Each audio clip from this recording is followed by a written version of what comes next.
Salve, gente amiga! Estou chegando à Rede Brasil para apresentar mais uma vez o nosso De Papo Pro Ar. E hoje o nosso De Papo Pro Ar é com uma pessoa que está desenvolvendo um trabalho que não foi ela quem começou. Mas aí eu pergunto para você, minha querida amiga, para você, meu querido amigo, que está vendo o programa, se uma pessoa que você ama demais começasse um trabalho com uma entrega, com um denodo, com uma paixão tremenda, e essa pessoa não conseguisse terminar esse trabalho, e aquele fosse o sonho da vida dela, eu acho que seguramente você se dedicaria ou em tempo integral ou parcial, seja como for, mas dedicaria todos os momentos que você pudesse para poder levar esse trabalho a bom termo. Não é? Foi o caso dela. Eu estou falando da Clarísia Viscardi, que está aqui com a gente. Tudo bem, Clarísia? Tudo ótimo. Que bom que você está aqui. Um prazer mesmo, muito Prazer bom é meu. poder contar histórias, né? Então, e contar histórias importantes, né? Você pelo que eu estava vendo na tua ficha, você é graduada em arquitetura. Sou arquiteta. Arquiteta. Arquiteta. E você pratica esse trabalho, você desenvolve esse trabalho hoje? Eu sempre entrei para a área cenográfica, sou arquiteta da área da comunicação visual. Ah, perfeito. Então eu tenho projetos de fachada, letreiro, luminoso, Sei. eu sempre fui por este caminho de cenário mesmo, dentro de estandes, mais nesse setor. Sim. E eu trabalho hoje com comunicação visual e marketing digital. Isso além dessa outra função que te toma bastante tempo, Sim. bastante dedicação, né? E eu gostaria que ela mesmo contasse, porque ela herdou um sonho da mãe dela. Não era bem sonho, porque a mãe dela já estava transformando em realidade. Sim. Esse sonho. E só que, infelizmente, ela faleceu antes de poder ver esse sonho florescer da forma como ela gostaria. E aí, a herdeira tomou a rédea na mão e falou, é comigo. E fez. E está fazendo e vai continuar fazendo. Conta pra gente. Bom, a mãe, ela começou esse projeto porque minha avó faleceu quando ela tinha 6 anos. 6 anos? 6 anos. E aí ela se dedicou a cuidar de mulheres, para que mais mulheres fossem informadas a se cuidarem e não deixar nenhuma criança tão cedo como ela acabou vivendo isso, né? A gente está ilustrando, inclusive, né? Aqui a gente fala um pouco do porquê que chegou nisso, sim, né? Sim, por que a gente cuidou do câncer de mama? Porque o doutor Aristodemus Pinotti disse que o câncer de mama era o que mais matava mulheres por conta de mal informadas. E aí ela passou a cuidar só de pessoas, para cuidar de pessoas, informar pessoas sobre o câncer de mama. Então, nossa missão é capacitar voluntários e multidisciplinares para cuidar de pacientes com câncer de mama, falar sobre o diagnóstico precoce, promover saúde e orientar as famílias. E a gente começou com a parte de educação. Então, ela foi educar uma voluntária porque ela estava no HC e ela percebeu que as voluntárias não tinham informação para se comunicar com o paciente.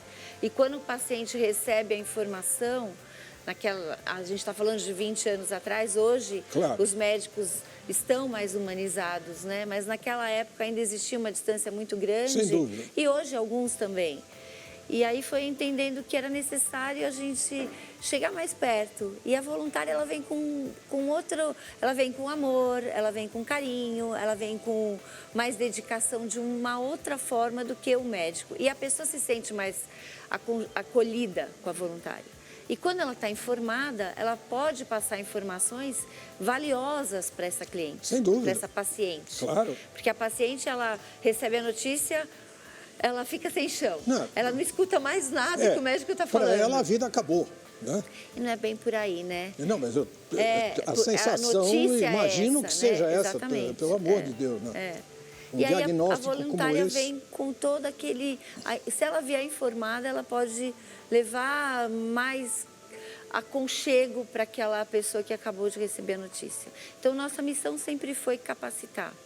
Então, essa capacitação, ela em termos mais psicológicos, mais científicos, como é que é essa coisa? O curso é dado por professores da Sociedade Brasileira de Mastologia, Tá. psico-oncologia, oncologia clínica. Todas as sociedades ligadas à oncologia fazem parte da UNACAM.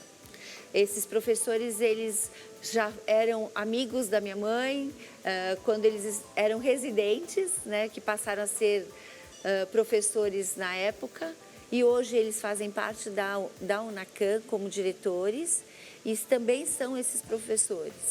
E então, nosso curso, ele não é um curso só é uma comunicação mais aprofundada. Ela vai mesmo falar como é o câncer de mama, o porquê que ele aparece. Cientificamente. Cientificamente Só também. que ao alcance, obviamente, da paciente.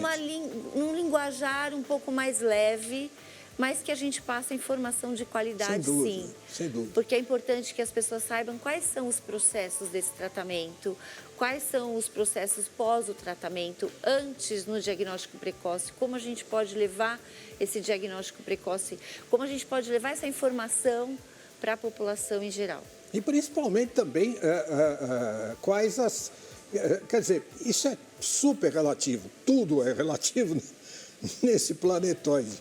Mas, obviamente, dando esse tipo de informação para a paciente, você também está conscientizando essa paciente das possibilidades de uma sobrevida muito maior, não tão grande, de que tamanho é o bicho que ela vai ter que enfrentar. Né? Isso é indispensável, né? Mas a partir do momento que você leva a informação para o início, que você é diagnosticada Sim. no início, tem 95% de chance de cura. 95%? 95%. Eu acho que isso tem que ser escrito em letras garrafais, né? Tudo caixa alta e bold, né? Desse tamanho, né? 95% de possibilidade de cura no câncer, principalmente o câncer de mama, né? Quando é diagnosticado precocemente, no início da coisa. Está começando, vamos tomar uma providência. Isso quem nos diz é uma especialista. Então, caramba, é uma notícia extraordinária que eu acho que... Quer dizer, eu não sabia que chegava a 95%. Eu pensei que chegasse a uns 75%, 80%, no máximo, estourando. Mas não, é muito mais do que eu pensava. Há uns anos atrás, o diagnóstico, muitas pessoas tinham 80% de diagnóstico, né, com 18, 20 mil mortes. Hoje, o diagnóstico, 60%, 66%, com 18, 20 mil mortes. Hoje aumentou o número de diagnóstico, porque a informação está chegando mais cedo e está diminuindo o número de mortes. O número de mortes. Inclusive, a gente está apresentando fotos da dona Irmantina, é isso? Isso.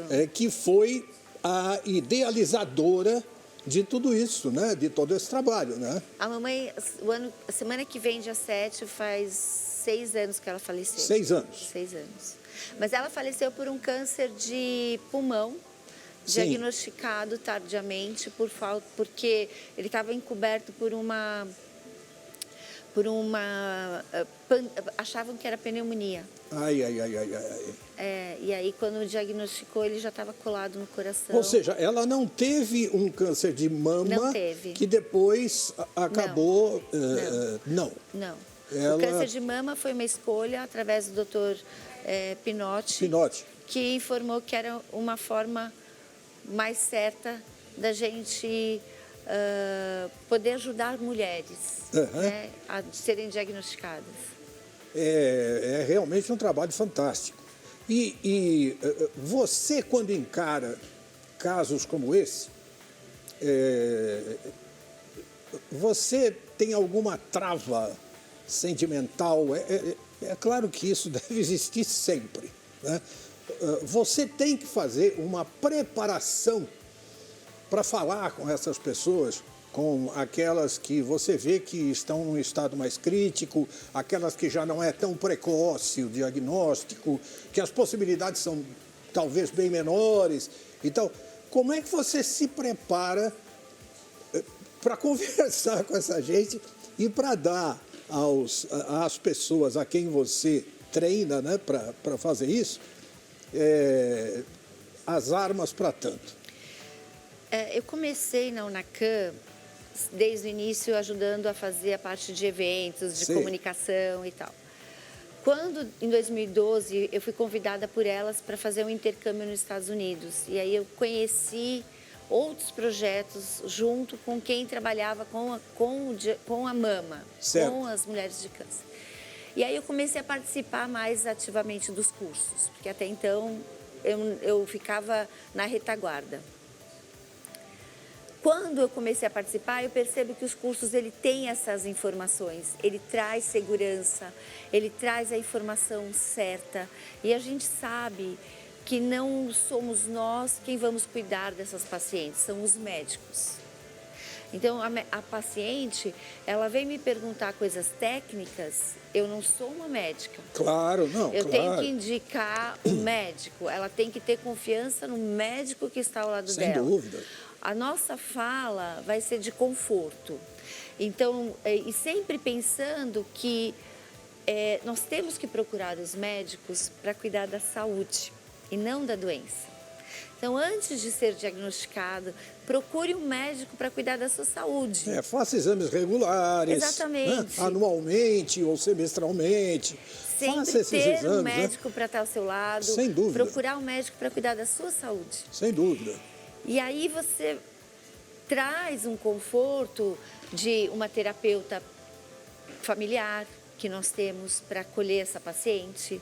Então, quando ela recebe a notícia, nós indicamos essa paciente, ela passa por uma terapia familiar, onde a família toda tem que ter o conhecimento e entender o que ela vai passar dali para frente. E assim ela se torna uma parceria entre a família de engajamento no processo do tratamento. Perfeito. Que é importante isso. Sem dúvida alguma. A voluntária passa a escutar mais a paciente do que falar, porque às vezes a paciente ela precisa escutar.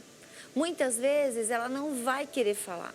E você pode falar como voluntária, mas não necessariamente pontuar a doença, e sim falar de coisas que ela pode sonhar junto com a paciente. É que a vida continua depois, é um tratamento. Claro. Então a gente dúvida. tem que ter sonhos, porque se a gente não tiver sonhos, a gente não vai querer viver. Então a gente tem que viver. Claro. Você tem que planejar o futuro e não ter saudade do passado. Exatamente, né? Até você falou uma coisa interessante, que saudade é uma coisa que só o brasileiro sabe falar o que é saudade. A gente foi explicar esses dias para alguém o que era saudade para um argentino, ele não sabia falar. Não, ele vai confundir com nostalgia, né? Que é nostalgia, eles não sabem outra coisa. O que é saudade. Saudade somos Ninguém nós. sabe. Mas, gente, eu tenho ainda muitas perguntas, obviamente, para fazer para ela e tenho certeza que as respostas vão ser tão esclarecedoras como tem sido até agora, né, nesse início do programa. Mas antes eu tenho que ir para o nosso intervalo, é lá e cá, um minutinho só, nós voltamos com a Glarísia e ela vai esclarecer tudo a respeito da, como é que é? UNACAM. UNACAM. UNACAM, ok? Já, já.